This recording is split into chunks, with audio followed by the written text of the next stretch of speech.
not a negative thing that life's going by, but I just want to maximize my days, my weeks, because there were so many times, probably in my 20s, that I didn't do that. Trying to be present, did I get the most out of this? Just like 2 months ago, my son was 1. He was sick. He was in his diaper. I had my shirt off, and he was snuggling me on the couch. I was like, this might be the last time, for this extended period of time, I get to hold a baby like this. Right. And I was just in the moment, present for like an hour, 90 minutes. It was great. Previously, I would have been somewhere else, been on my phone, and I was just like, hold the kid. He's hot as hell. Try to take this fever out from him, go put him in the tub after this. I was proud of myself for just being in the moment. Good. And then, it just helps, right? We're all gonna die one day. But while we're here, let's make the most of it. And then... All right, guys, we're here with episode 16. We have very special guest today, Mikey Corley. Mikey and I have known each other since Pop Warner football way back in the day. He's a U.S. Marine, an amazing father, an amazing husband, and he's such a humble guy that he didn't even think that we were all said and done here that we would want to post this episode, but that just goes to show how truly humble he is. On the other side of that, I have been waiting for this day to come because I know how much great stuff Mikey has and what he puts out in this universe on a daily basis, and I'm glad we get to capture it for an hour. So thank you for being here, Mike. Thank you guys. Of course. Tell us a little bit about yourself. Just a regular dad, I guess. I mean, I've been following you guys. I've known Petey my whole life, basically. I know you guys are doing just a real good thing. Besides this, always trying to contribute to the community, role models, raising kids the right way. And, I just love that. I'm all about motivating the kids, motivating the people around us, rooting for everybody. And, I just love to see this. Like, it's incredible. It's like, it takes a lot of guts to get out here. You guys are very open, honest, vulnerable. And no matter if you help one person, 10 people, 1,000 people, you're making a difference. Yeah. And it's just really cool to watch.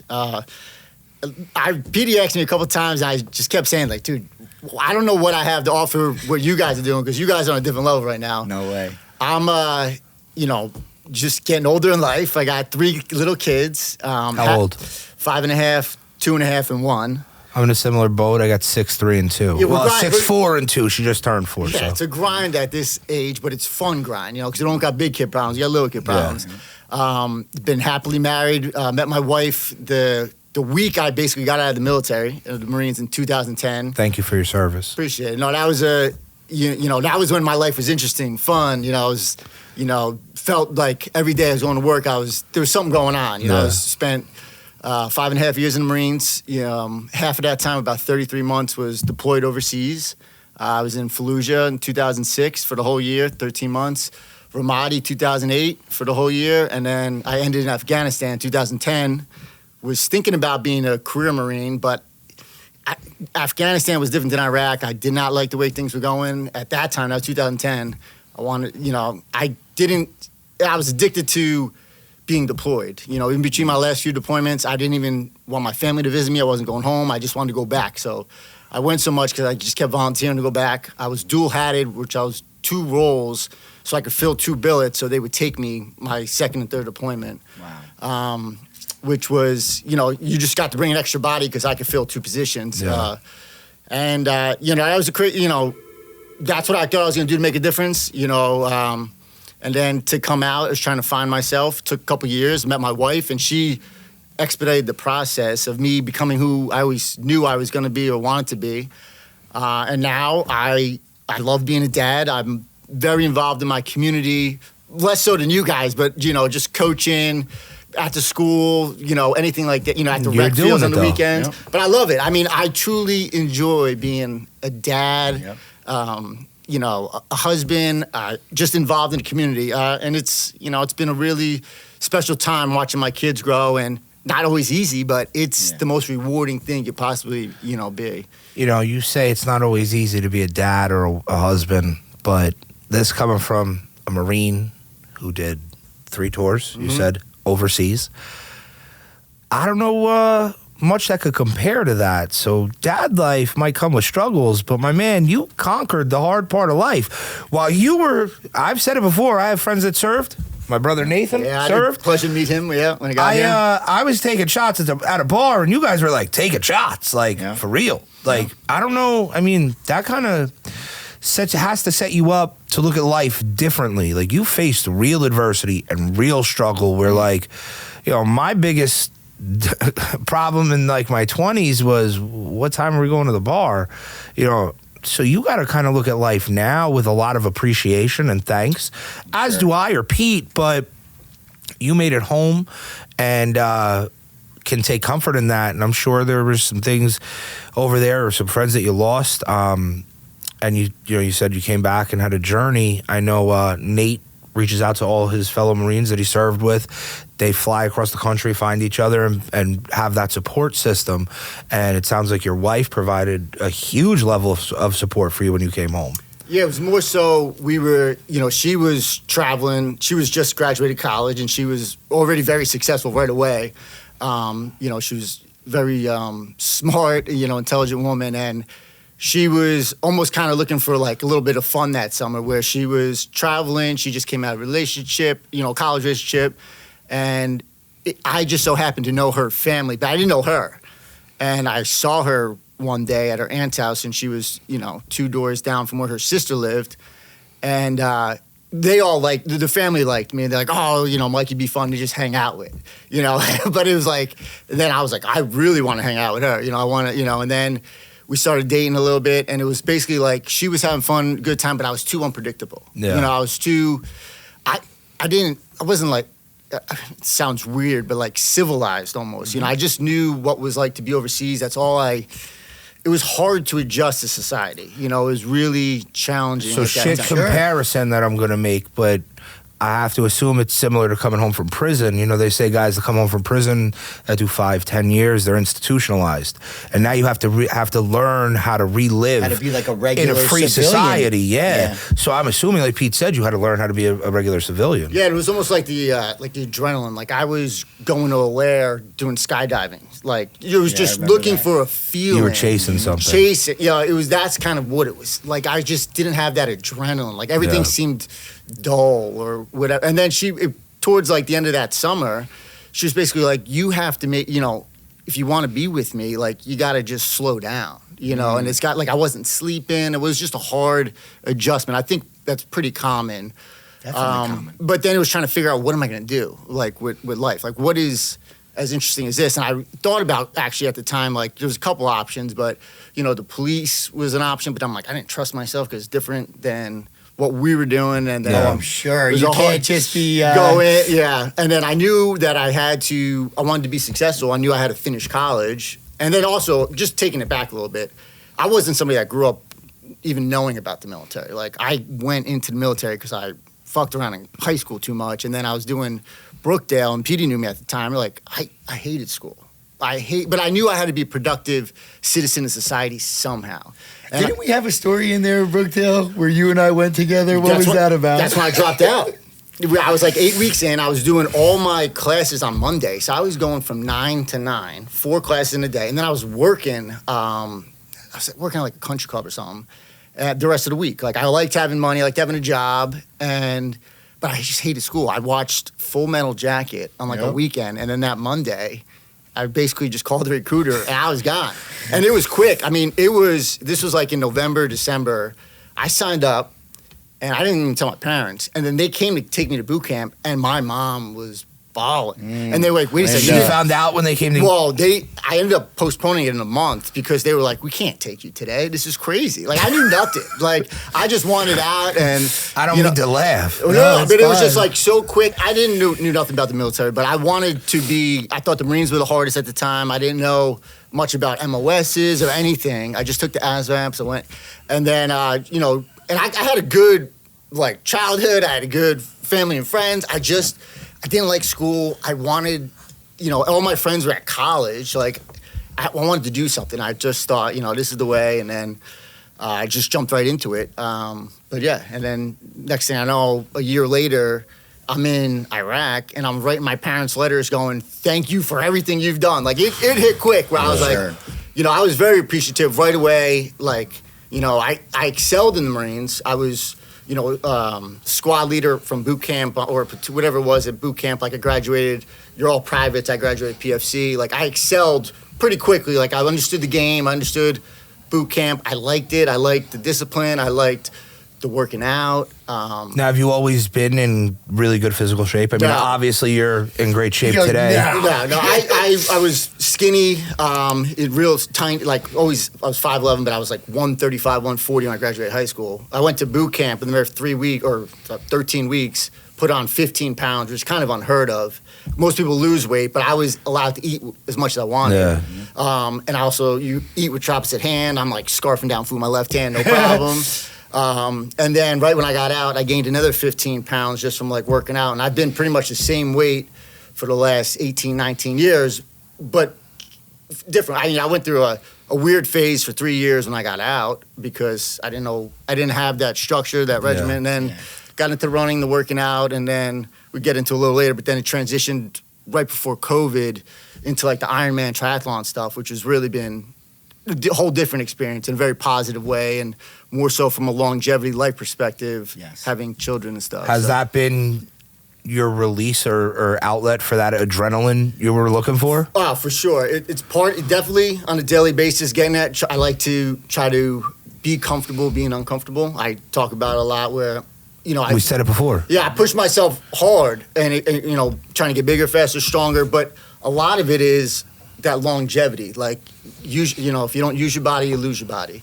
I'm 38. I got 3 kids under 5.5. I want to be able to do everything with them whenever, as they age. I want to be able to do that. I'm not somebody that's in discomfort with my body. I could bend down and get on the floor with my kids. You're at the wrestling mats, rolling around, jumping. Like, I was at girls' basketball practice last night, kindergarten, first grade. Not too many girls can shoot. We got to come up with ways to have fun, running around. That's great. So it's just being there. Tonight I got daddy-daughter gymnastics for my 2.5-year-old. We jumping on the trampoline. Like, that's what we do on Wednesdays. Like, but I like being able to move and be with them. I don't also want to be left out later in life. What if my son, he's going to be 18, I'll be 55. Yeah. He wants to go for a run or play catch.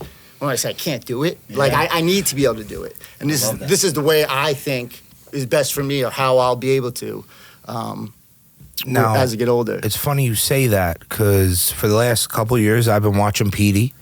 Now, he's got 3 kids, and my younger 2 are very similar in age to his younger 2, but I see him rolling around on a wrestling mat.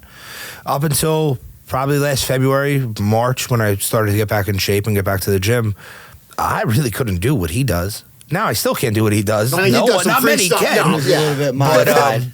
But I can exist. Like, me and my kid are riding bikes. We're outside playing. Good. I'm coaching football. I'm putting them through their stretches, their workout in the beginning. I'm in the gym 3 days a week, which is mentally more than enough for me right now, and probably will be. Anything over that, I'd be overexerting myself and putting myself in a tough spot. But I see the positive role that Petey's had on me in that sense, and it sounds kind of like a little bit you've been inspired by Petey in that, in a similar light. I mean, in some ways, but he also way inspires me too. He really keeps me in my lane, because I don't know, do like a 5-mile race, and I'll send him the results. I'm like, yo, check this out. He's like, yo, you were moving today, and then he'll put up like a story. He did like 10 miles at like, what was the story? 8 miles at like 6:30 pace. Like, yeah, but it's all relative to everybody, right? It takes time. Still, yeah. The cool that I hit all my endurance goals last year. I had 5, I hit them all. But the coolest thing I saw last year was my brother went from, my younger brother, travels weekly on airplanes, 3 little kids as well. He went from I describe it as couch to marathon. We did New York City Marathon together to finish off the year. And just to see somebody do that, that was the most inspiring thing I saw all year. And I'm sitting there trying to qualify for Boston, and he's just trying to, finish and do. He did very well, but it was just I'm excited and humbled for other people. Like, exactly. It's I was gonna say, you see how charged up he gets for other people. Yeah. Like, if you had a battery signal right there, and we could see that maybe you're at about 30%. Talking about his brother getting there just got him from 30 to 100. You can see it. You get like this glow. He's always been like that with me too, dude. Not to cut you guys off, but no, you're good. Back when he was overseas, I got a package delivered to my house up in college, and I don't know if the address was from Iraq or Afghanistan at the time. It was Iraq, but he sent me a full of. I just got the chills thinking about it. He sent me a full Marine warm up. So it was a zip up with the Marines logo, and it was sweatpants with the Marines logo. So I was cutting a lot of weight at the time. I mean, my weight class was 157. I would blow up to like 180, 182. I had a calendar, and I would always write down my weight classes, and I would like look back on it and be like 157 Saturday, 177 Wednesday. So my point was, I had that gear. That was a part of my sweat rotation. Yeah. So anytime I was getting tired or feeling down on my luck or anything, I put that thing on, dude. I was supercharged. And then when I first started coaching my first year at Freehold Township, right before they went to districts, it was like 08, 09. Right before they went to districts, the day before practice was on a Friday, I put that on and I was like, we're going to war tomorrow. We got to take these guys out. And just going straight up nuts. But Mikey was so juiced up from Iraq and Afghanistan for me. Like, he's like, dude, I've been thinking about you. I know you got a match coming up. Like, thinking about you all the time. I'm like, dude, you're thinking about me. Like, you're trying to keep yourself alive. Like, thank you so much for, even thinking about me. You know? Now you guys were really close before you went to the military, I'm gathering? Yeah, we were boys for a long time. We were friends for a while, and then my parents moved from one part of Howell to another. Sophomore year of high school. Yeah, sophomore year of high school. So my parents lived in a winter rental in Avon while my dad worked on the house that they live in now. So I lived with Mikey and his family. That's cool. Now, what was it like for you watching him get into the military and grow to become the man he is now? Well, that's really why I got the chills thinking about it, and I'm so excited that he's 38 years old and he's sitting here with us, because the story didn't always look like that. And I always talk about how we changed chapters. He had a few chapters where we all weren't sure how it was going to play out. Yeah. Like the one year, right before he left for the Marines, he rented a bus, he threw this toga party. He got all these freaking ice luges. Yeah. He bought alcohol and shit. Like, we had like the most hype night of our life. And then like he leaves, and I'm like, I hope he's all right. I don't know what the hell he's doing. Oh, my but like, goodness. he didn't give us any signs he had his shit together while he was here. Yeah. So I hope he's doing all right. But I'm just kind of making light of the situation. Yeah, no, it's all fair. That was. But that was the thing. It was like some of the pages, even in high school, some of those pages, we wish we can kind of look back on, but they got him to where he is now. He got an injury in high school. They gave him painkillers. That was a rough journey. Yeah. There's been a lot of things in all of our journeys that as we keep switching these pages, we wonder, oh, wow, I can't believe I handled that situation the way I did right now. Well, if you didn't go through what you did in chapter 17 of your life, chapter 38 wouldn't look the way it does right now. So, but he's always had this like competitive spirit, uplifting spirit. We used to go to Gold's Gym in the morning with his dad. I'd be sleeping on the incline. Like, they wake me up. It's your turn. I'm like, oh, all right. It's my turn. We go up there. We see some big brolic dudes in the morning, remember? For sure. Yeah. So we were getting before school workouts. Then I couldn't eat during wrestling season. His mom was making me lunch every day. I'd throw it out the window and not eat any food all day. She'd leave candy bowls around the house. Yeah, candy bowls and popcorn. It's like probably the worst weight cutting ever that year. I had... for some reason, I had crayons in my pocket the one time, and they went through the wash. They ruined, like, Timmy's clothes. Yeah, dude, they were probably thrilled that I left his house. But for us, it was great. We were playing Dreamcast every night. It was like, Loving you're life. living with your buddy in high school, dude. Like, what more would you want? You were living the dream, both of you. We were, Yeah, it was fun. It was Dreamcast. fun. It was a fun year. That was a fun time. I just wish I understood the whole weight cutting at the time, which I didn't. I never wrestled or anything like that. And we were talking about your mom a little bit. Linda is an amazing soul. Was she Italian, or did she just? Okay, so it was like Italian women don't want to hear like I have to make weight tomorrow. Yeah. They're just like, you need to eat more. all. You need to eat more. You're a grown boy. I'm like, oh, you don't understand, Linda. There's weight classes. Like, I have to make 112. Like, they have no other option. I don't know what to do. But yeah, man, those are some really, really amazing days. But like your journey and your story has been so incredible and so remarkable. That's why I've been so thrilled because to sit back as somebody else's friend, like we had John Riley here and we were talking about me not drinking, him being the one that made the call. Him and my other buddies would consciously not drink around me. And I didn't know that at the time because I was so focused on, is everybody judging me because I can't drink? Like when you're so used to drinking every day and then you're like, why are these people looking at me like, I'm trying to do something good with my life here, where it was like the same thing. It was similar type things with Mikey, where it was like, you see, okay, he's got the wife. He had a dog. He's doing good. He's got the job. He's doing good. And then the babies come.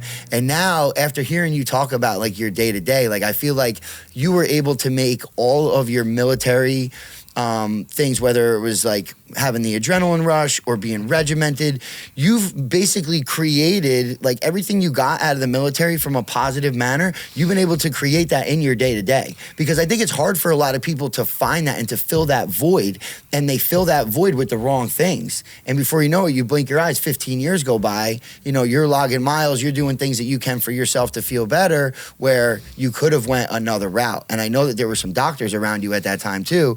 They were probably subscribing some things that maybe we wouldn't necessarily be celebrating you at this moment had you stayed, singular focused on whatever they told you there, which no knock on the VA, but, you know. Yeah, I cut that out pretty quick with the VA. I didn't understand why that would, I couldn't relate to the doctors because you talk to them when you get back and it's like they weren't there. They don't get it. And they just want to prescribe. And I don't, I'm very I don't think pills should be the first thing you give somebody to fix something. You know, if my kid got a fever, I'm going to give him Tylenol. Yeah. Right. But besides that, you don't need to be prescribed something that you're going to be stuck on the rest of your life. Yeah. I'm very, I look for an alternate way. And for me, it's like patterns of behavior. It's repetition. I do it with my children. And it's like not always easy, but it works. My daughter's 5.5. Every single night we read her a book. Like we have our bedtime routine is the same every night for all my kids. Like, my wife puts my son down. I put my 2.5-year-old at the same time. We alternate with who goes with my 5.5-year-old, and you got to read to her a couple books, whatever. But sometimes you don't want to read that second or third book. But she's asking for it, I'm going to do it. That's who am I to say no to that? I don't always want to. Especially something like that. It's not like you're saying no to video games. I know, but it's like these are exactly. And then it's like. And you just create patterns of behavior. So you brush your teeth every morning. You're gonna take a bath every night. Like that's what you have to do. And over time, they stop fighting or they just do it. It's you can manipulate kids in a way that's positive in the long run. With the food you provide them, the activities you do. It's just patterns of behavior. But it sounds like you kind of came home and manipulated yourself a little bit too. And I mean, you weren't a kid when you came home, so there's got to be a little bit of value to an adult in what you're saying. I mean. You got to be mentally tough enough to do it, but you retrained yourself in that sense. Yeah, I get, but I had help though too, and my wife was the biggest. Everybody needs help. Yeah, no, for sure. And you don't know what to do, but you want to make sure you're going in the right direction. Like at the end of the day, I come from a good family, I come from a good neighborhood, I come from a good community, and there's no reason I can't give back that way or do that or, develop and grow as I age. And that's what I want to do, and. It's starting to all come together now. And I feel I'm in a really good place in my life. Again, it's not always easy with little kids, but I don't have I'm pretty good at living in the moment where sometimes you want to think too far ahead or reflect on negativity that gets you nowhere. You just got to keep moving forward. And there's so much good and positive in the world. And I think it helps when you're not always envious of what's going on around you, but you're inspired or motivated by somebody that's doing something that you want to do. Or instead of looking at or trying to put somebody down, it gets you nowhere. It's like self-pity. So I'm very, I like motivators. I like seeing people doing cool things. I'm like, oh man, just happy for them, and then, I'm not much on social media. I like Instagram, but I like Instagram seeing my people I know with their kids. Those are the ones I like. It's cool to me. It's exciting. It's positive. It's happy. And, we all have the best intentions, for our children. I think that's important. I sometimes overlooked where it's the more time you get to spend with them, it's only limited time in life anyhow. I don't want to get old and wish I had more time that I didn't maximize when I had it. Exactly. I get that. Well, to that point, I think at work, you've probably gained a lot of opportunities, and what would come with those opportunities would probably be more money and also less time with the family.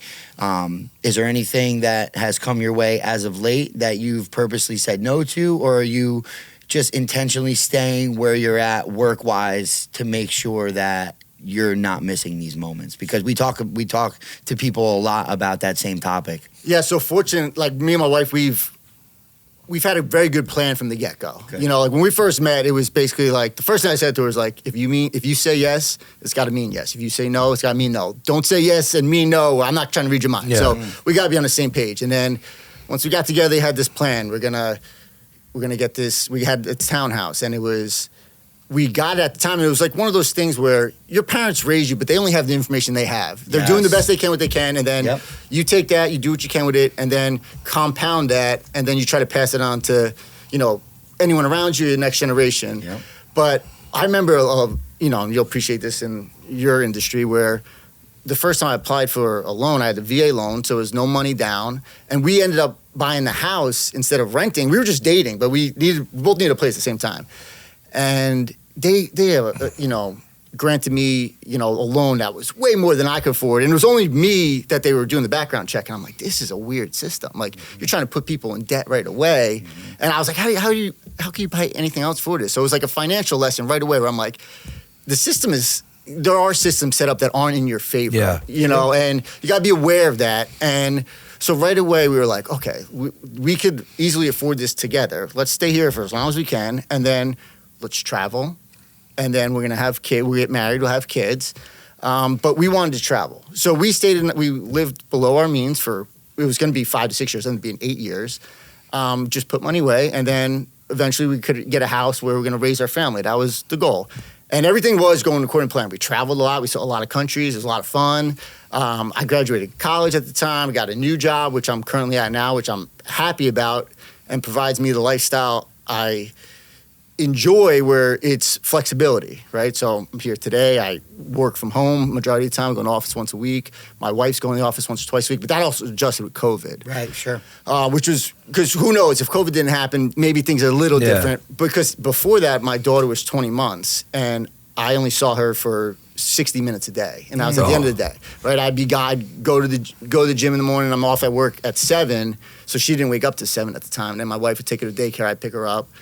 Once COVID happened and my daughter was in the house with us at 20 months, I'm like, I want to spend as much time with her as possible. That was mad joy for you. Everybody else was complaining. You were probably so juiced up. I just, you know, we were fortunate enough to bring like a babysitter, a nanny in during that time.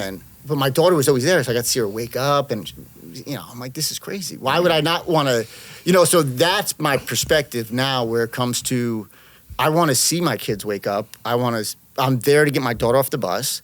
And the first thing we do our homework. Like, I'm very avid about doing that because I wasn't a good student. My wife was an excellent student.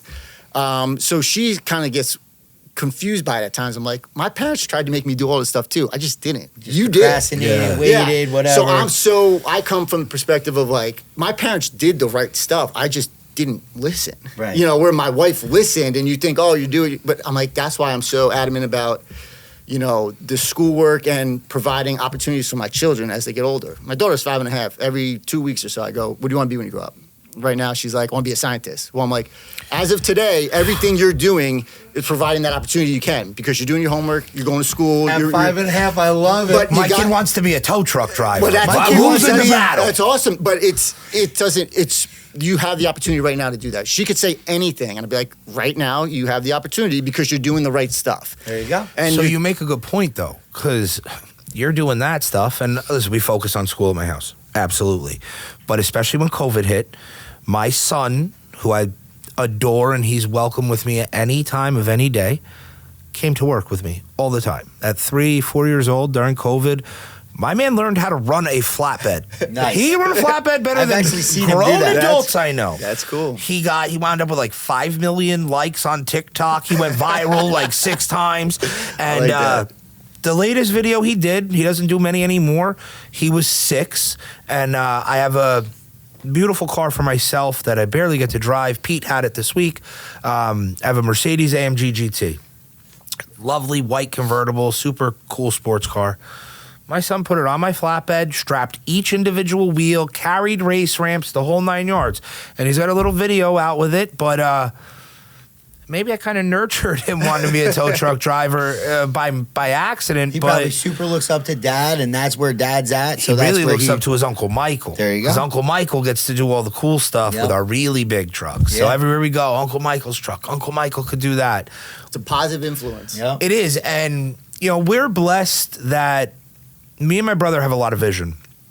He has become an industry leader in the towing industry. They fly him out to teach rotator classes. Rotator is basically a wrecker, a big wrecker tow truck that's got a crane on it.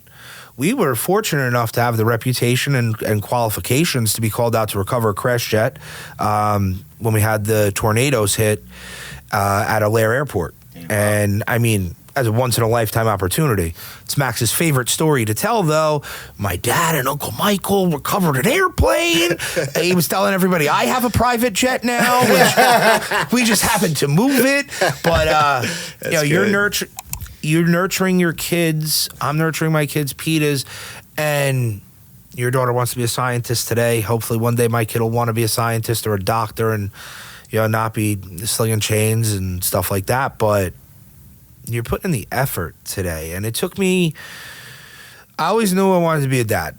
I always thought I'd be a great dad. And I said it last week with Johnny Riley. My dad used to tell me I wasn't ready to be a father. Yeah. And he was right. It wasn't, because I'm selfish. Now it's all for my kids. Like you said, you want to be with your kids. I'll be with my kids all day, every day. It's all I think about. Yeah. Me and my wife had this conversation last night. Like, she get mad at me because I leave my sneakers in the wrong place when I come home or whatever. But as far as maybe I'm not the best husband, maybe I'm not the best dad, but I try really hard. I provide. I take everybody's feelings into consideration. I break my ass all day at work. I come home tonight. I'll leave work, pick Max up. I'll be at the high school for the wrestling match because he desperately wants to go see the high school match. He loves seeing the guys wrestle. I help Lou coach the Little Sharks wrestling program. I coach flag football. I go to all my cheerleading stuff for my daughter, Rosalie. Mm-hmm. I'm trying to follow Pete's roadmap, and I'm still trying to create my own roadmap here, man. Yeah, but I'm plugging and playing as I go. I was in the plunge today. You tell me, Mikey, has he kind of given you a little bit of a program as far as spending time with your kids as a role model? Because I know for me he has, and I think sometimes he needs to hear the positive influence that he has on others, because just as excited as you got talking about your brother, he lives to hear about other people crushing it as well. Mm-hmm. So every chance I get to remind Pete the influence he's had on me, and I'll tell you what, you're having a pretty big impact for somebody who thought their conversation here was going to suck. I just didn't know where it was going to go. He's got great stuff, I'm telling you. Unfortunately, we never know where the conversation's going to go. That's a good thing, though, I guess. But we kind of just freestyle this, and you've accomplished a lot. You faced some adversity. You came home. Mm-hmm. You've made a pretty big impact on me. And, I just tilt my hat to you. I appreciate that. Thank you. Everything you've done and where you're at. Thank you. I appreciate that. But, going to Petey, though, it's like, the last time we talk, he always does a good job reaching out to people. I don't do a good job reaching out to people. I'm like in my own little bubble. We got plans this weekend. My wife set them up. Like I don't do a good job with that. I know what the kids' schedule is. Something pops up on my joint calendar. My wife, she's doing it. I do a really bad job at that. He does a really good job staying in touch with friends. He keeps people together.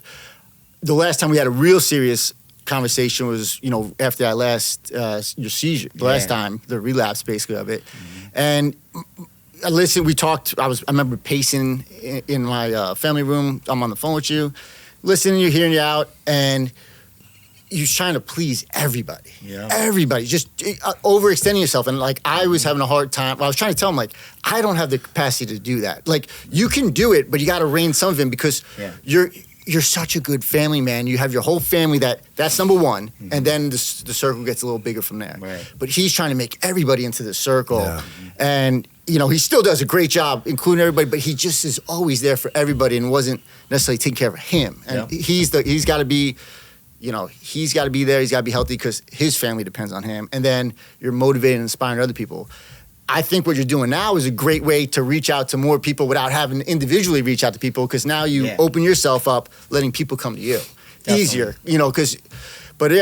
he's always been a good, it doesn't surprise me that him and Abby are good parents. That's, and then just. That's a no-brainer, natural for him. It worked, and then, right away with Mason, I remember, I didn't have kids at the time, but when he was in the Belmont house, I brought my niece over, Ava, who's my brother's daughter. They're the same age, and they were just little kids playing. But I'm he was just I always wanted to be a dad too, but I wanted to be a dad a little later. That was kind of me and Kim's plan at the time, And not everything goes according to plan, but it's still good to have a plan. It's still good to have a plan. For sure. I was excited for them having kids, and then it gets hard to, when my kids are younger, Mason's older, doing different stuff. I see with my nieces and nephews, you kind of go with what your kids are doing, and that's where your circle starts to evolve around. I'm a little kid circle. You Yeah. know, I'm at, the jamboree and the gymnastics, Yeah. like the 2-year-olds. And That's a good point, though, because that circle's going to change right over to the soccer field. yeah. And then right over to the gymnastics thing. But why I can get here and be so comfortable with him, because no matter when we get together, it always goes back to the last time we're together. Like, that's what a friend is. That's, I don't, and that's how I'm a It's lot not of my friends. awkward. No, it's not awkward. That's how it should be, though, Yeah. if you're true friends. Like, I don't want to, some people, I don't know what it is, but they fade away, you go in different directions in life. We're in the same direction, growing together at the same time, but just in different, parts of the, Yep. the little universe here. Kids make things, difficult. Not difficult, but once you start progressing in life, everybody kind of goes a little bit separate of a path. But those relationships you have that are lifelong like this should just be like you picked up where you left off, whether it's been a day or a month or a year. I'm sure it's all going to be the same to you guys. Yeah, for Absolutely. sure. And that's when I used to tell people, if I was talking to somebody, Mikey, whatever, oh, sorry, I haven't talked to you, or sorry, we haven't got to hang out. Bro, if you have time to hang out with your friends, you ain't doing, you're doing something It's wrong. hard. Like, you're doing something wrong. I'm sorry. You're right. I'm sorry, bro. You got kids home, you're going to play poker freaking every Thursday night or whatever the hell you're doing. Like, you got your kids at home. Like, I'm glad we're not hanging out. That's a good thing. Yeah. It shows that we're both doing things right. Yeah, you the know? last time we tried to get our families together, my daughter came home sick from school that day. Yeah. And then we were like, all right, let's just go for a run together. We Yeah. gotta just catch up. We were trying to catch up, Yeah, but even how that, long that of a was my run? last heart to heart. That was like 5 miles in Belmar. That was my last heart to heart because at the time, the mortgage interest rates were high and like things were not really going that well for me as far as like closing loans. Like, it was a tough year and I was kind of like venting all that stuff out. And then like once I was done with him, like I just felt great. And then things kept falling into place. But I was just glad that I had like an ear, even though we You were had an running and outlet, talking, yeah. I can kind of get this stuff off my chest a little bit. You could And he was vent. just kind of vent it out. But Mike's big plan is like to live past 100, right? Yes, for sure. Yeah. But right now, and it sounds, I have like a countdown calendar in my garage. It's like my weeks in life. So it only goes to 88 because the alternative was like 125. I thought it was a little unrealistic. But Hey, by that time, you never know. you never know. Modern medicine, whatever. But, and it's, for me, it's like, there was this podcast, it was like Dr. Peter Attia. He's like a longevity guy. So I'm like kind of into that stuff. And so it's like my life in weeks. You send out your birthday and they come back and it's 50, it's 88 down, 52 across. And, I've probably had this for 2 years now. And every Sunday I just fill in a box. So it's like little black boxes. And then in red, I put, right around where each 3 of my kids will be out of my house. So it's like that June, the middle of it, when they'll all be 18, basically. Wow. But every Sunday, I see this when I have a, like a gym in my garage. I'm always in there, like, training or working out. And it's not a negative thing that life's going by, but I just want to maximize my days, my weeks, because there were so many times, probably in my 20s, that I didn't do that. Yeah. And now it's like trying to be present, did I get the most out of this? And I don't always, but I try. Just like 2 months ago, my son was 1. He was sick. He's a mama's boy, like right now. It's my wife's last baby. She's mothers him a lot. But he was sick. He was in his diaper. I had my shirt off, and he was snuggling me on the couch. I was like, this might be the last time for this extended period of time I get to hold a baby like this. Right. And I was just in the moment, present for like an hour, 90 minutes. It was great. But Nice. like previously, I would be somewhere else, be on my phone, Yeah. and I was just like, hold the kid. He's hot as hell. Like try to take this fever out from him. Go put him in the tub after this. And I was just in the moment. It was like really, I was proud of myself for just being in the moment. Good. And then, it just helps, right? We're all going to die one day. Yeah. But while we're here, let's make the most of it. And then, give your kids the most, advantage they could have too while you're here, right? I mean, that's what we're 100%. trying to do. Want them to be happy, healthy, and, hopefully be successful in whatever they choose to do. So Pete's put me on to some things in life, like meditation, the cold plunge. Dave Seidenberg actually really got me going with the meditation. Do you do any of that stuff? I don't. I mean, I'm like a sauna guy. I'm trying to get the wife to put a real one in the backyard instead of the little box I pop up every now and then. Oh, in you got living the room. zip-up one? Oh, yeah, I've had that. Nice. But we're trying to get the official one in the backyard. Mm-hmm. But yeah, the cold plunge is something I have not gone into yet. I do the cold showers, but I like watching Petey do it on when he posts it. I'm motivated by that stuff. It's just probably the one thing along those lines that I don't do. But yeah, I'm into all that stuff because I think we have the ability now with modern medicine, science, and access to information. We could live a long time, a healthy, active lifestyle.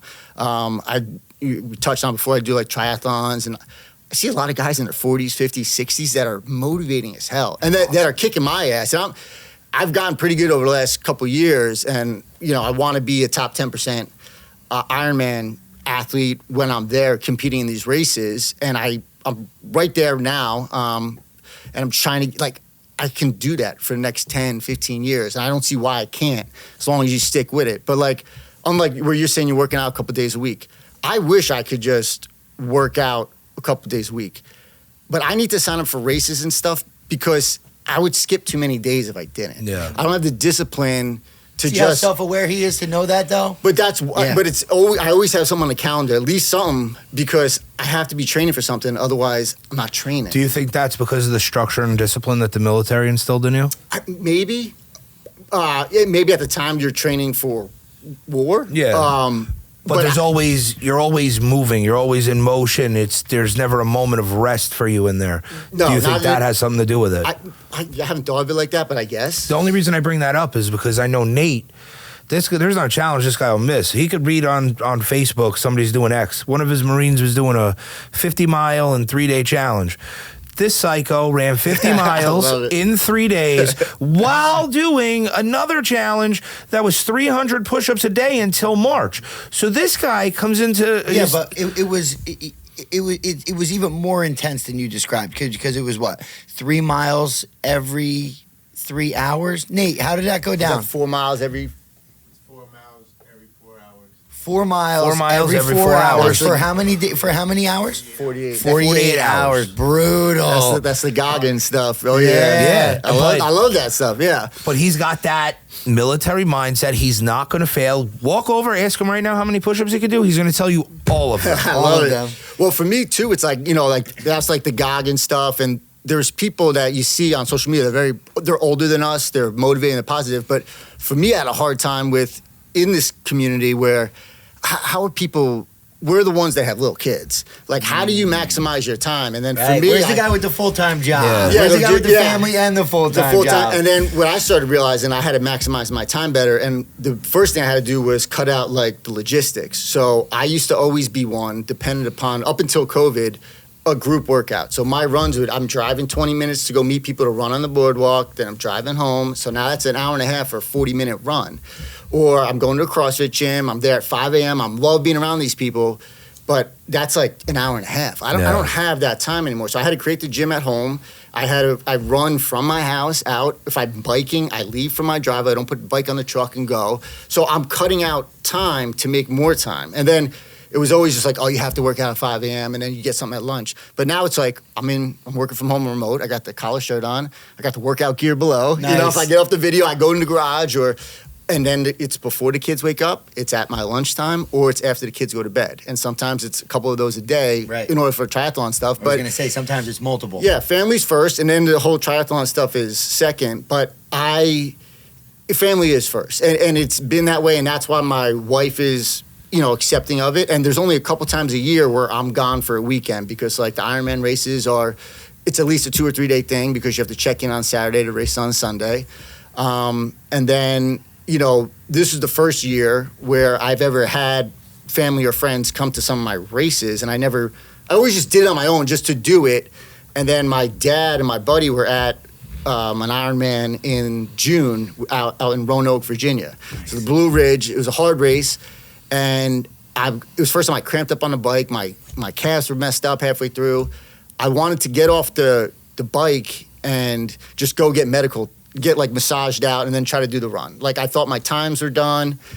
Right before we're coming in mile 56, guy crashes in front of me real bad, busts up his bike, kind of like locked me in a little bit. And then as I'm dismounting my bike, my buddy is there just cheering me on. Nice. And I just I forgot that I was supposed to go to the medical tank. Yeah. And then I'm getting my shoes on. My dad and my buddy are like screaming from the fence. And then I'm like, all right, let's just see what happens. And then I ran probably my best run with them there. And I saw them a few times. They're screaming. And it's like, that's awesome. I didn't know I needed that or wanted that. I've been doing it a couple of years. And that was the first time. And then I did in Atlantic City in September. I'm like, I asked my wife, you got to come with the 2 girls. And then I saw them on the run and I almost forgot to turn. I almost crashed into them, head on, full speed. But you're so, and then I finished that race and I was hurting and I'm getting a massage in the massage tent, and my 2 daughters are like pulling my shoes off, holding my arms. Like, it was a positive thing for them and for me. And then we get home that day, my daughter wants to run around the block. I'm like, all right, let's go. You know, and it's just, you could see you do stuff and it impacts them. That's you know? awesome. Now, you are always like going for your workouts with the kids for the most part, or you try to incorporate that? On the weekends, I'll put them in the stroller. We go for the runs, and then all of my runs too, like I said, maximizing time, so it's around my neighborhood. I have like a 1.3 mile loop. But I wave to everybody. I wave to every single person I pass. I pass you multiple times. You'd be out there doing yard work. I wave to you every single time. It's real life Forrest Gump when he was running with the beard. Dude. Yeah, but my kids do it too. So like when we go on a family walk, everyone says hello to us in our neighborhood. So it's a big neighborhood, but everyone so they're used to that. But it's like you just be happy and friendly, and people give it back. It's just and incredible. They're happy to see you. It's just incredible what you're instilling, like the life that you are living or portraying for your kids.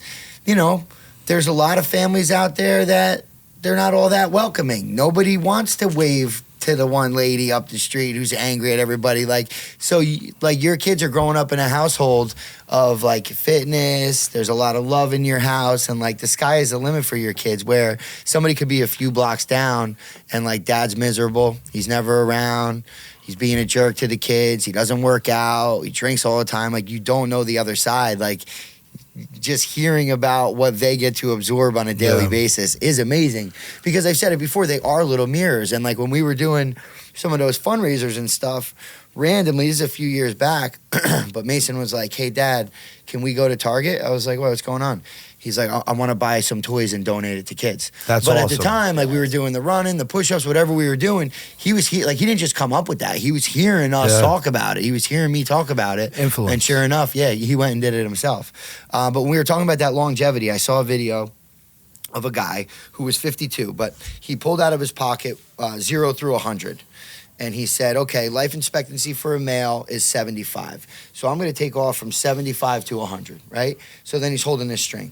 And he goes, from 0 to 52, I'm never going to get that time back. And he ripped it. So now he's sitting there with something that was 100 inches long is now 13 inches long. He said, this is the rest of my life. Why would I spend a second being upset or wasting my energy on what somebody else is doing or, you know. Perspective. Yeah, it really is. But it's hard. It is hard. I mean, it is. I mean, I could be arguing with a 5-year-old going, why am I arguing with a 5-year-old? This is crazy. Like, I'm losing my patience with kids. You know, so it's like, hard. And they did nothing wrong. It's just, it's hard. It's not easy. See, It is. But what is easy, not to cut you off, what is easy is packing up and moving to Montana. That's easy. And that's why dad overall in society is not a good look based on the sheer numbers. You're right. We show a good version, a good or great version of what dad is supposed to look like. That doesn't mean that when Father's Day comes around, every household in the country is thrilled about that day. Or when Christmas comes around, they're not thrilled about that day. You're right. So you're 100% right. There's not enough.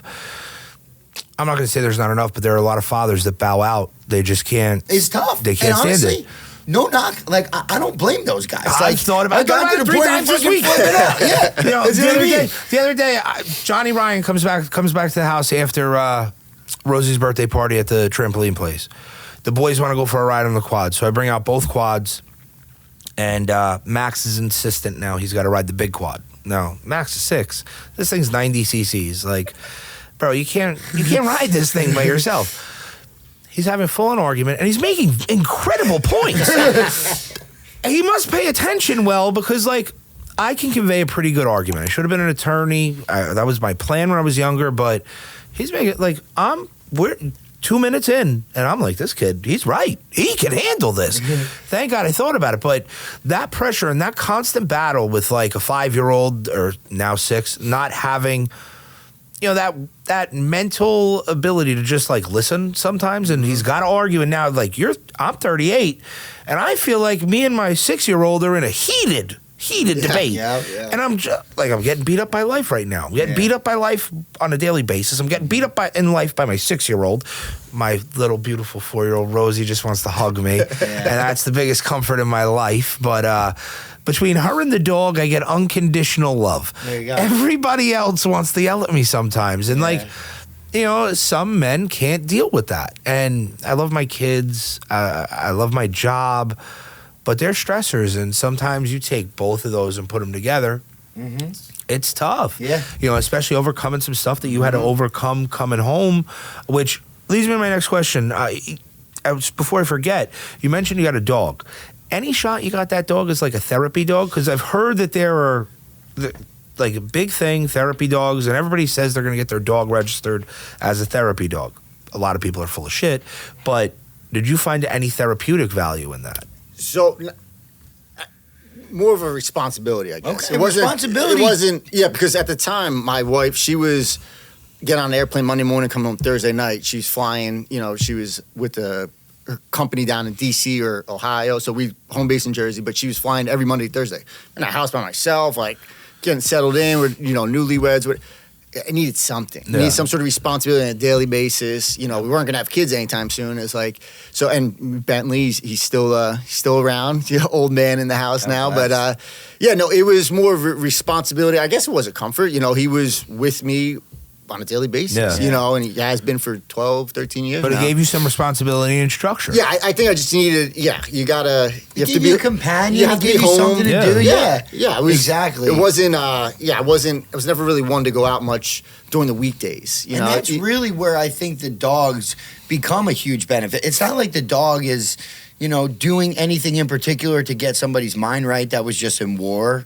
Like, you know what I mean? They're not practicing anything. They're not like a professor that they're telling you, do this, do that. It's more having them by your side. Well, it's unconditional I have to feed love. it twice a day. We're going for a walk. Yeah. The love is there. Yeah. Well, that dog doesn't care what's going on. Yep. You could not feed it even. I mean, the dog's just happy to see you. Like, my dad's coming home from the hospital. Yeah, that's right. Right now. Right now. They were probably released at 2. He's got a dog. They had a Rottweiler, passed away last January. I had just gotten an amazing puppy. I said, you know what? There's another one left. Let me surprise them. I buy my dog's litter mate. My dad, just on temperament alone. Now, they're American Bully XLs. They look mean as shit. Yeah. Amazing. The dogs are so calm, so collected. And now my dad's super handicapped. The dog just sits next to my father all day. When my dad's there, he's in his chair. The dog just sits right next to him. Doesn't go anywhere, just right there. He'll pet the dog. The dog comforts him. He's been in the hospital 6, maybe 7 weeks now. The dog was lost in the beginning, just walking around, looking for Big Art.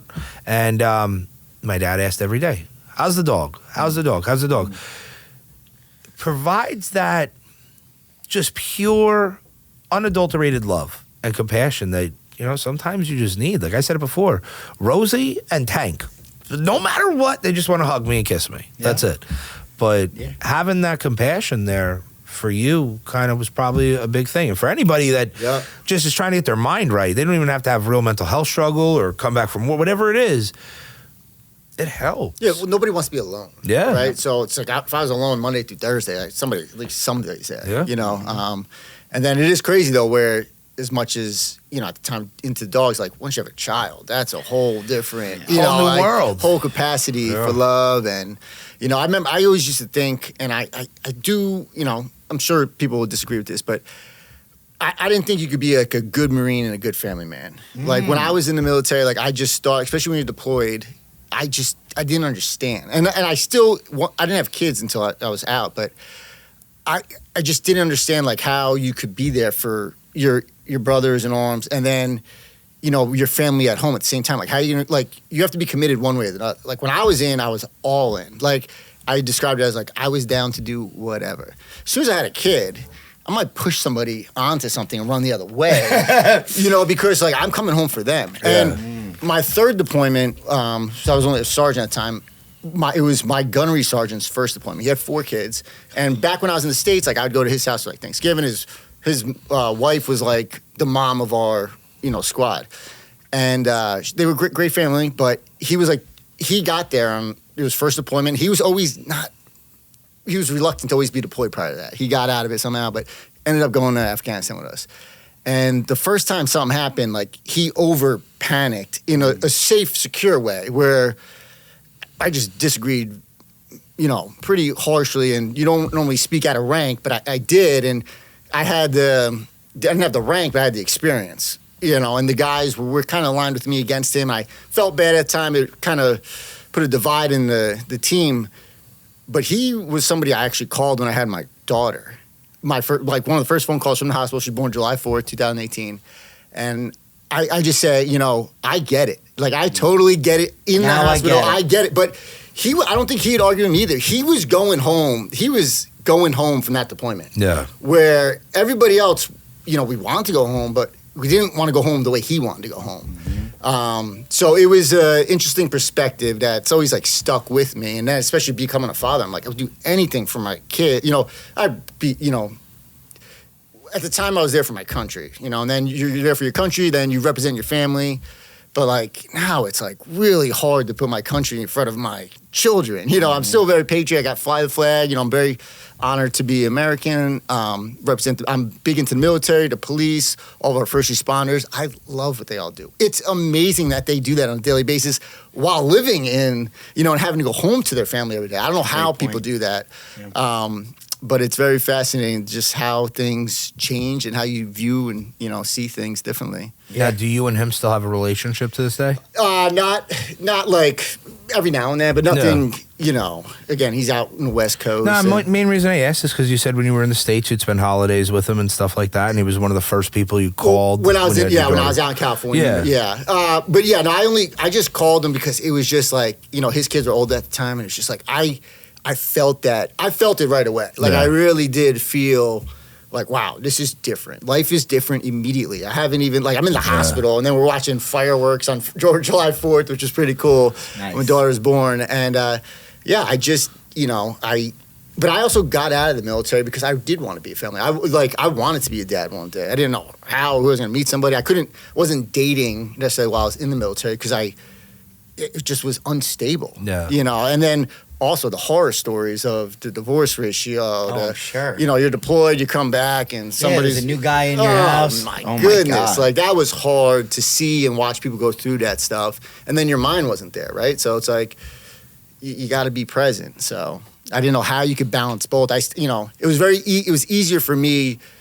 You know, I'm the oldest of 3 children. I had my mother, my father, but they all my mother was worried every single day. I'm sure some of my family friends were too. Linda but was definitely worried. I wasn't worried about myself when I was there. Like, I was down for whatever happened. You know, my first, you know, I left Biloxi, Mississippi the day before Katrina hit in 2005. I left knowing that I was going to my unit and we were getting shipped right out to Iraq. But I chose to go to Iraq instead of staying help Katrina. Like, I just wanted to go. I thought I could get to Iraq quicker. I joined the military. So. But I got there end of January. There's 4 of us in a room, and then April, 13th, 2006, one of my roommates, he's gone, just like that, And then you have to keep going. Like, it was a weird dynamic to experience and live through, and we're writing letters to his wife. We couldn't really even call that much. It was just but life had to keep going, and then. It just changed everything right away. I grew up I didn't have much, unfortunately, didn't have much loss, or I didn't have There's not much struggle in the suburbs. Yeah. That's one of my lines. Yeah, there's not that much struggle going on. Struggle's coming. Yeah. The death to me was like my grandparents, but that's the way it's supposed to be. I had my parents, fortunately. I had all my siblings. I didn't have a tragic experience. And that was like, holy shit. That was right in my face. And that kind of changed everything too, right? So that changed stuff. And then it was just a different phase of life from there. It was just perspective. That's got to be a lot to adjust to. Seriously. I mean, I don't know if I would have ever been able to deal with that. Just the whole situation, not just the death. I mean, the discipline, the structure, the fear. I'm a pretty tough guy, but I don't know if I could do it. Yeah, you say fear though. Not many people. I'm not going to say you felt fear, but I mean, there's an aspect. You have to be nervous calling that recruiter, making that call. Fear of the unknown, fear of uncertainty. So the only fear I had was becoming a loser. That's what I think of it. Fair. Fair. I didn't, because I had every opportunity not to be, and it's and that's what I talk about now. It's it's like that winner mentality. It's with everything in life. The whole triathlon stuff was very. So I had a shoulder slap tear from CrossFit back in 2019, and part of my recovery was I started swimming. I'd never swum before. It was like right before COVID hit, early, January or February of 2020. I started going 5 a.m. swim classes, and I'm like, who are these people? Like just on a whim, you decided to? Yeah, I signed up for like part of to do because I couldn't really run, so I was like, I need to do something to move. Like it was like a 6-month injury, and I'm around these people, and then you start talking to them. They're swimming, then they start talking about like triathlon and stuff. But like they were just all like winners to me. Like they're just motivating people. They're all like family people, it was guys and girls, like moms and dads. Like everybody had careers. Everybody was doing stuff. I'm like, it's kind of just motivating. Just like there's no losers here. Everyone's going in the right direction, just motivated. So, I mean, yeah, it's just be, you don't want to be a loser. It's like the biggest fear is not want to be a loser. I love that line. Right? I mean, yeah. You're trying to go in the right direction with stuff. And it's funny that you bring that up about that community that you saw at 5 a.m. because that's what I talk about at like Thrive and Bear and Birch. You meet these people that are on a self-improvement journey. I always love the running community. That's what I mean. Yeah. She was awesome. Yeah. She was chopping it up, talking like it's not your standard like going to ShopRite, somebody's pissed off at you, you took their spot, the cart, whatever, got to get my groceries, all this panic and stress around the holidays in New Jersey. It's more like your type of people that you're around. I love the race day. Mm-hmm. I love the running community. Like you don't really see many like shoulder shrug, like talking smack about it. Nobody cares about the results. Like they're running their own race. Yeah. So like there's just mutual respect. And that's how it is in the wrestling community too. There's a lot of respect. Like no one's judging you for winning or losing. Like just keep going. So it's great that but I think that a lot of times as adults we lose sight of a lot of different things. Like when we were in school, you're just around the kids that you're around. When you're in high school, there's 2,000 kids in there, you kind of find your own way. You're in college, you could be in this huge thing, you get right to the workforce, you could be the youngest person there, maybe the vibe isn't right. That doesn't mean that if the vibe isn't right at your career, because the people may be older than you or they hate their job, they're ready to retire, whatever it may be, you could still create your own tribe that's like you. Yeah. Like-minded individuals, exactly. For sure. I don't think you're going to find many what losers we're doing at 5 here. a.m. I mean, I totally agree with you. I think it's exactly what you guys are doing. I mean, I might not be running 5 miles or swimming at 5 a.m., but we kind of got the same mentality, as far as wanting to win, wanting to be successful, wanting to find some mental peace and quality in life. Yep. Absolutely, yeah. That's what it's about, right? It really is. But I was thinking when I was talking about holding that 0 to 100, and it was probably just like an inch per year. So right now, you guys are 38. I'll be 38 in like a month and a half. So if we're calling it 75 for the average, let's do 88. Let's just all do right, 88. we can do 88. But either way, even if we do 125, it's still limited. Yeah, for sure. Yeah. We could live to 150. It's still limited. But realistically, maybe 70s, 80s, God willing, I make it through. My time is so much shorter now. There's not that. If you look back, we have our 20-year high school reunion coming up. Like that's absolutely crazy. We've been out of high school, or we've been out of school overall longer than we were in school, which is crazy. And then now that we're parents, my son is about to be 9. I remember when he was a baby. I remember Mikey was there. He was just a little baby. And you have little babies. They're not going to be babies anymore. And then they said that, God willing again, you're a parent of an adult longer than you're parent of a child. And when I heard that, I was like, damn, that's right. Like my parents been my parents as an adult longer than my short window of child, whatever we want to call it. 12, 14, 18, whatever you want to call that number of no longer child. It's been longer that they've been a parent of an adult. So think about that, though, because I know a lot of parents that probably don't, or not probably, that do not take as proactive of a role in their young kids' lives as I do, you do, or Mikey does, or a lot of people that we know as well, but different lifestyles, right? So my goal is to bring my kids everywhere, let them do whatever they want, and I'm enjoying their happiness through that. I know some parents that are, sitting home and they'd prefer to be drinking beers all day on Saturday instead of taking their kids to a wrestling tournament or cheerleading or whatever. Me, it's not a question for me. I want to enjoy those moments today because I've become very conscious that life is short. Sometimes for me, it's hard to enjoy those moments in the thick of it. Like we just had we just had winter break.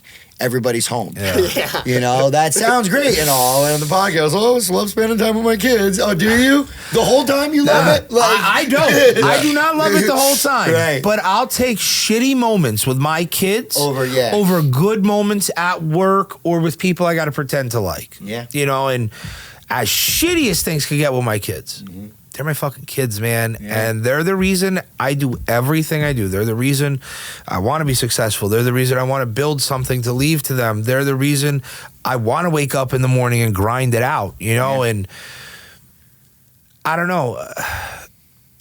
I'll take the shit times with them over good times with other people any day of the week. 100%. I think it was Ed Milet was talking about his dad being on his deathbed, and he said that he was surrounded by his family.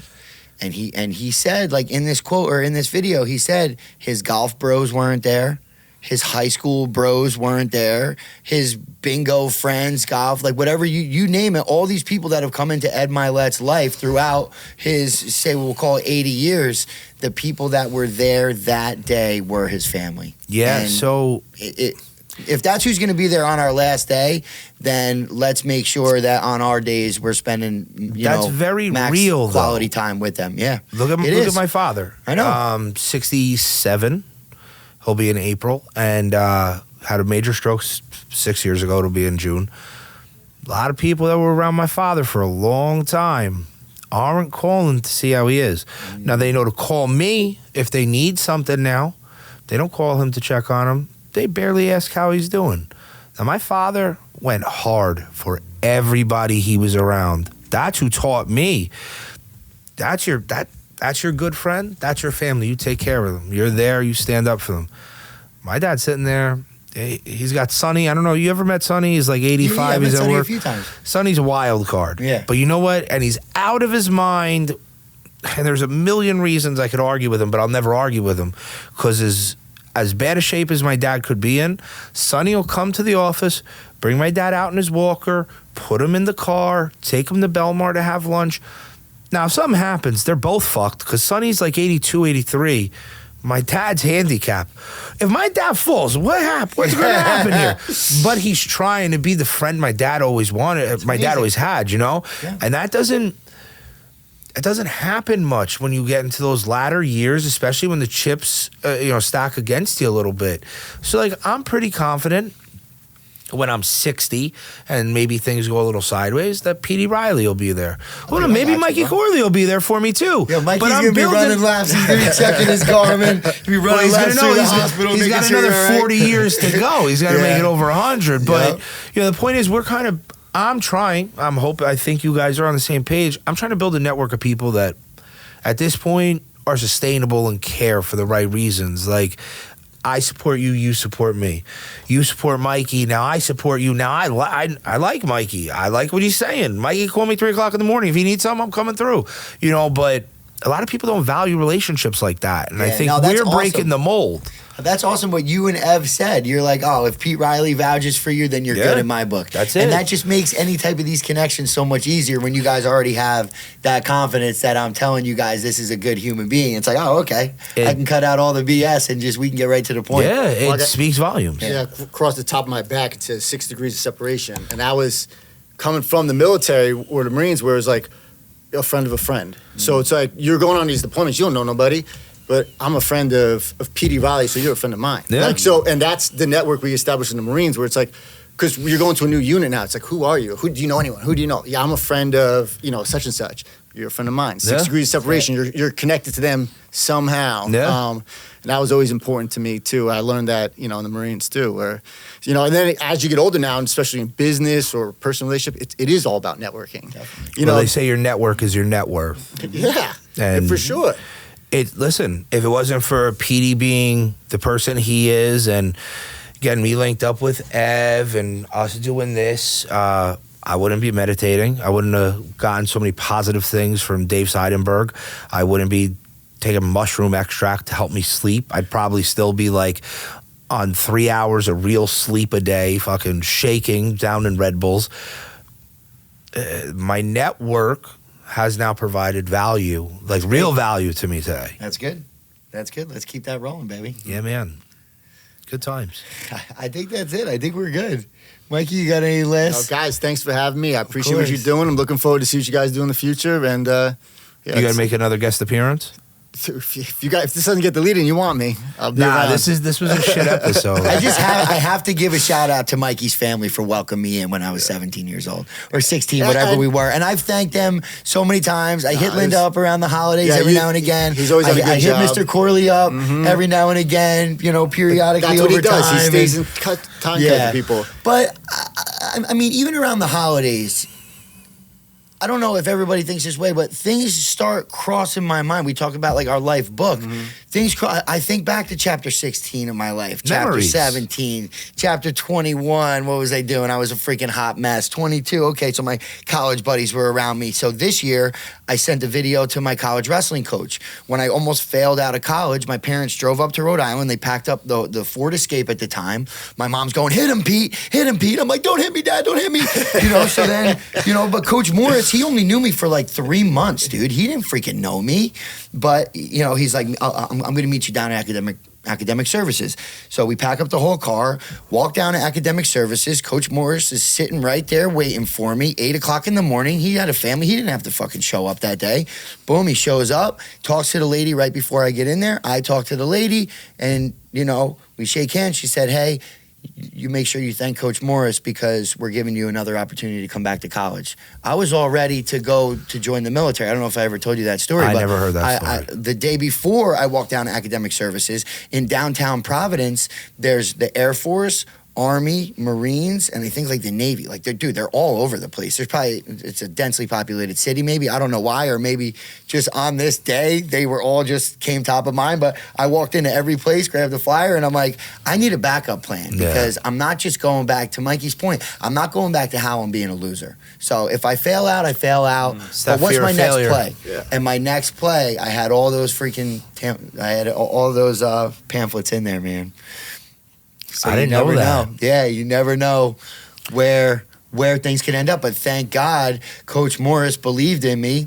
Prior to that, the athletic director of Freehold Township, Jeremy Braverman, wrote a letter about me to this guy.